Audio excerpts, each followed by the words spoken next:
this kid might be the new Elon Musk, and you're probably wondering, how?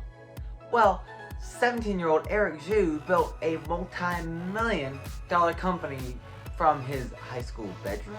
Yeah. Early on, he was interested in business venture, so he helped out with a company, Augmented Capital, which essentially invested into upstarts with potential. And along with this, he worked on his own company he was trying to start, eSocial, which helped schools communicate effectively in a more efficient way. But there was a problem there. As he was doing all of this stuff, he kept wishing there was a way for him to organize all of his data points in a more collected, efficient way. And the only way that was really available to do that was how big corporations did, by just taking it and building it from the ground up, which cost thousands of dollars. Of course, there are a ton of microwave dinner alternatives, but it didn't give him any of the analytical layer that he was actually looking for. So eventually this led him to start his company, Aviato. I'm bad with names. Aviato ended up using the full potential of his idea, but there was one problem. He couldn't do it alone.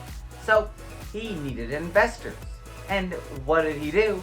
He called investors from the bathroom stall of his high school. And hey, it worked. Now Aviato is worth over $2.3 million, but he was kicked out of school.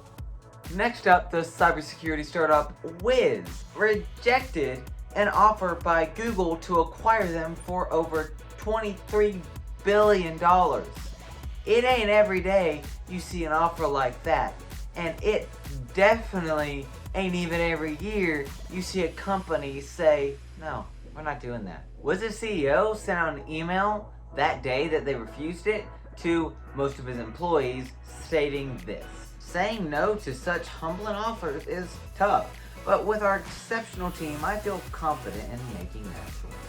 Following up from the horrible Microsoft outage that we have had in the past week, Microsoft just released a brand new recovery tool specialized for this problem to be able to help machines actually affected by this bug to be able to recover, at least more effectively.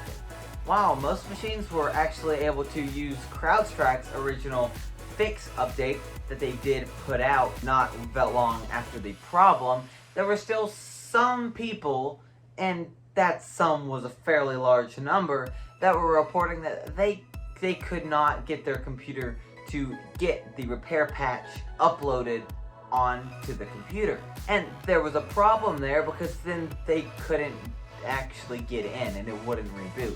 So what they were having to do was go in and safe boot the computer to actually remove the hazardous file, and it would just destroy a whole bunch of their own files, I think.